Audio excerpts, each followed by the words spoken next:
Hello, everybody. Welcome to this week's topic, the Middle East and Africa. Last week we talked about Israel, Lebanon, and Palestine, and next to that region, this part of the world is probably the most often that's associated with terrorism. So, when making this video, I had some of the same issues that I had last week. Really, where do you begin, and then how do you possibly begin to cover all the material in a 15 or 20 minutes or so video. So I'll again try to do my best, but I'll pretty much just be hitting the high points. So one of the issues that we have when you talk about terrorist events that are reported in the Middle East is really, who are we even talking about? Like, what's the Middle East? If you're in the United States, the Middle East is one thing, but do people in other parts of the world call it the Middle East? Probably not, because it's actually west, from some people. So the Middle East is kind of this vague term that we seem to know what we're talking about, but it doesn't necessarily resonate with other parts of the world. So for purposes of this discussion, we're going to focus on Saudi Arabia, Yemen, Egypt, Algeria, Libya, Somalia, and Nigeria. Iraq and Syria are also covered in the book, but I'm not going to spend a whole lot of time on them because they're a fair amount different from what these other countries are doing. Most of these countries are very, very commonly associated with radical Islamic terrorism. So all the groups we're going to talk about with this section are all Islamic terrorist groups, but they'll have varying, they'll have varying goals that they're trying to accomplish. So let's start with Saudi Arabia. So Saudi Arabia is the second largest Arab country and occupies the majority of the Arabian Peninsula. It's also the birthplace of Islam and two of Islam's most holy sites, the mosques at Mecca and Medina, are there. The official religion of Saudi Arabia is Islam, and the practice of other religions is, for the most part, forbidden. So probably the most well-known terrorist group of the 21st century has ties to Saudi Arabia, and that's Al Qaeda. And it was founded by Osama bin Laden. Al Qaeda means the base, and they named it that because it was supposed to be a physical and ideological base for global Islamic jihad that would one day bring the whole world under the true, pure practice of Islam. Now, Osama bin Laden was the son of a Saudi billionaire who made his money in oil that had ties to the Saudi royal family. So Osama bin Laden inherited a whole bunch of money from his father, and he then used that inheritance to support Al Qaeda. Al Qaeda was kind of born out of the fight against the Soviet Union in Afghanistan, and interestingly, the U.S. supported bin Laden and fought with him against the Soviet Union because we had a common enemy. This is similar to what we did with Saddam Hussein in his war against Iran. But by the end of the Soviet war, Al Qaeda and the Egyptian Islamic Jihad had grown closer together, and then the two joined forces to form the modern version of Al Qaeda. After the war, his relationship with the Saudi family quickly deteriorated, and they expelled him from Saudi Arabia. And after he was expelled, Al Qaeda kind of set up shop in Sudan. But then they got kicked out of Sudan. They ended up in Pakistan, and the Taliban welcomed them into Afghanistan. Once that all kind of happened, Al Qaeda declared war against the United States, and then they and other affiliated organizations have obviously attempted numerous attacks and completed quite a few attacks against the U.S. and Western targets, including, of course, the 9/11 attacks. After 9/11, U.S. invaded Afghanistan and forced Al Qaeda into Pakistan, and since that time, the Al Qaeda that existed in 2001, it looks really differently than it did then. Its core has been pretty well disrupted and it's suffered severe casualties, but it's still a threat. Now it serves more as like an ideological umbrella that inspires other affiliated groups. So in some ways, Al Qaeda may be even more dangerous now than it was when it was really more of a cohesive organization. All right, so now Yemen. Yemen has a history of being a base of operations also for Al Qaeda and other affiliated groups. Um, if you all remember, back in 2011, 2012, where there was the Arab Spring. So, like a lot of other countries in the area, Yemen's government faced serious challenges during the Arab Spring, and the result of that was a change in government. Um, but after that, the government was fairly successful at kind of holding things together until about 2015, and then the country plunged into civil war. Um, so, if we start talking about Al Qaeda, some form of Al Qaeda has been in and around Yemeni territory since the 1990s. Then in 2009, two Al Qaeda factions united under the banner of Al Qaeda in the Arabian Peninsula, or AQAP, and they've been one of the main beneficiaries of the power vacuum that was created because of that civil war that started in 2015. AQAP controls portions of Yemen, and the unrest allowed them to operate without much interference from the Yemeni government or the United States. AQAP is kind of unique from other jihadist groups in that much of their focus is on conducting operations in the United States. A lot of these groups, that's part of their thing is attacking the West and conducting operations against the United States. But AQAP, it's much of their focus. It's a main focus of theirs. So Egypt. Uh, we all know Egypt has a super long history. At one time, it was one of the greatest civilizations ever.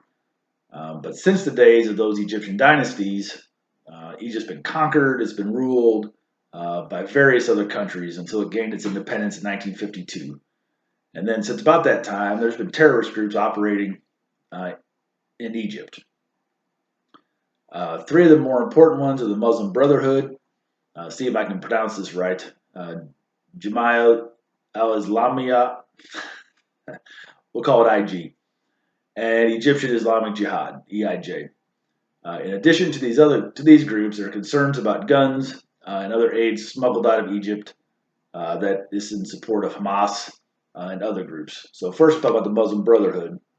They've been around since about 1928, and at times, throughout history, they've been a terrorist organization. At times, they've been more of an ideology or like a school of thought. They've been involved in politics. They've held a number of roles over the years, but their goal when they were founded was to create a pure Islamic state. Historically, they've had ties with Al Qaeda, but the Brotherhood was not big on random acts of violence against non combatants, which was something that Al Qaeda was doing quite a bit of. And that really kind of fractured their relationship with Al Qaeda. At times throughout Egypt's history, they were banned, but then after the Arab Spring, they actually won a lot of seats in the parliament and they won the presidency of Egypt. But shortly thereafter, protests and violent clashes broke out, and the people wanted the military to oust President Morsi. And then once again, after that happened, the Muslim Brotherhood was banned. All right, IG was originally formed in the 1970s, and their goal was to replace the Egyptian government with an Islamic State. Um, they attacked lots of different groups, and kind of their final kind of downfall act was they had a major attack in 1997 against an archaeological site, an Egyptian archaeological site, that killed tourists and Egyptians. There was a lot of fallout from that attack, a lot of government attention after that. So between that and the post 9/11 operations, there's very little of IG left. In addition, their spiritual leader died in a United States prison not too long ago, and one of their other main leaders is serving time in the United States as well for a role in different attacks. What little bit was left, some of those group members have taken their talents to other groups. And the third group was the Egyptian Islamic Jihad, EIJ, and currently it doesn't exist. EIJ, as you remember, merged with Al Qaeda. It was originally formed because its founder, Al Zawahiri, did not agree with IG's MO of attacking Christians and tourists. They thought that was bad policy. So the EIJ formed as kind of a counter group to IG. But then they merged with Al Qaeda, and they've essentially ceased to function. All right, moving on to Libya. Libya has been an independent state since about 1951. But not too long after that, 1969, Muammar Gaddafi took over through a military coup. He ruled Libya, basically with an iron fist until his government was toppled during the Arab Spring, and he was killed by an angry mob. But throughout his tenure, he was very much involved in terrorism. He was a strong supporter of Palestinian groups. Splintered off the PLO. He provided money. He provided safe havens, operational support, just tons of support for various terrorist groups. But it didn't stop at just support for groups. His government actually participated in several high-profile attacks against U.S. And Western targets, Lockerbie bombing, several others. And in fact, he prompted a response from President Reagan, where he almost was killed back in the 80s by a counterstrike from the U.S. But in spite of this history of terrorism, the threat of terrorism didn't abate with his death. There was an attack on the U.S. consulate in Benghazi that I'm sure you all have heard about on September 11, 2012, and it killed our ambassador, another diplomat, and 2 security agents. The final report on that incident concluded it was an opportunistic attack by Islamic militants. Algeria, like most of the rest of the region that we've been talking about, Algeria has suffered unrest for many years. One of the main threats is from Al Qaeda in the lands of Islamic Maghreb, AQIM. However, prior to AQIM, the Armed Islamic Group, or GIA, that was active in Algeria, they were formed in 1992 with the sole purpose of overthrowing the Algerian government and then replacing it with an Islamic State.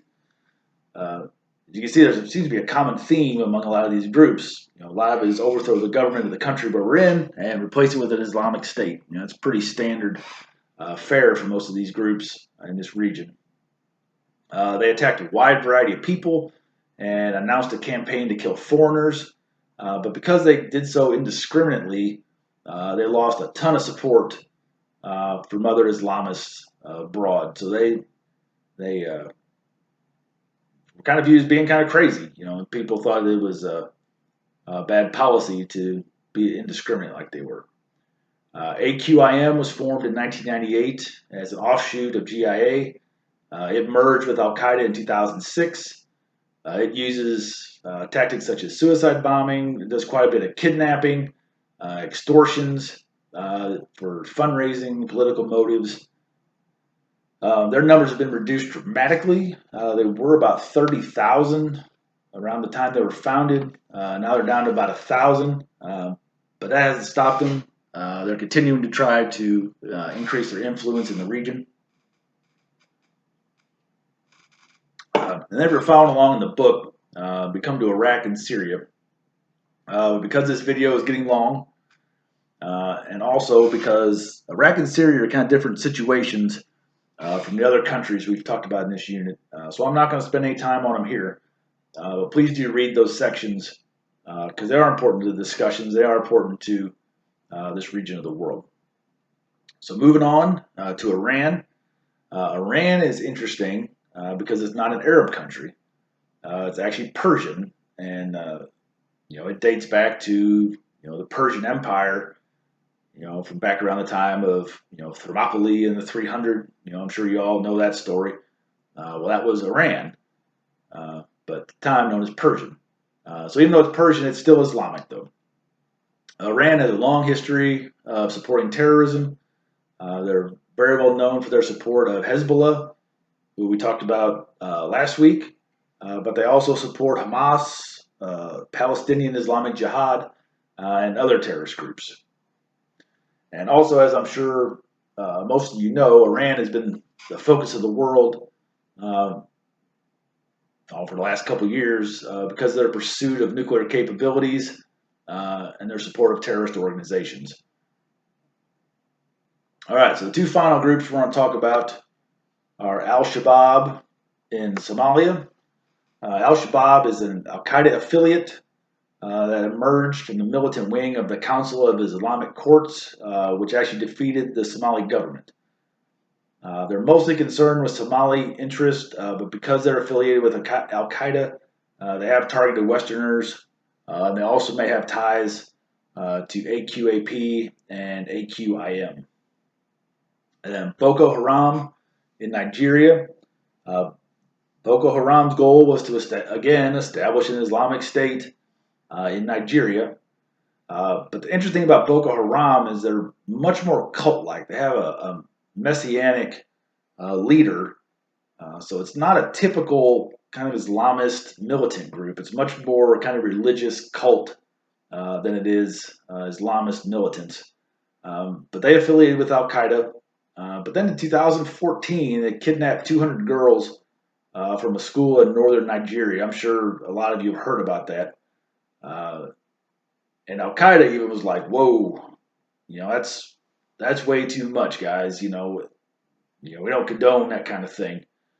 Um, so a lot of kind of these militant groups have kind of distanced themselves from Boko Haram because not only just those 200 girls, but they've been responsible for, they think, kidnapping more than 500 women and girls since 2009. So not just the 200 they took from the school, they're talking about maybe 500 or more. They're also known for killing innocent Muslims, and just their violence, is more than probably Al Qaeda can even accept.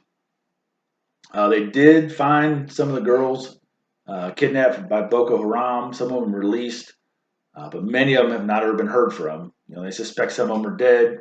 Others are not sure whatever happened to them. But the government of Nigeria has been fighting a war against Boko Haram for years, and it probably will just continue on. So this is just kind of a quick summary. I know it may not have felt quick, but kind of a quick summary of the readings for this week. There's some good articles at the end of the chapter. Make sure you read those. Make sure you read the sections. The sections that I even covered, but make sure you read all the materials and complete your the terrorist event assignment for this week. If you have any questions, please let me know. I'll see you next week.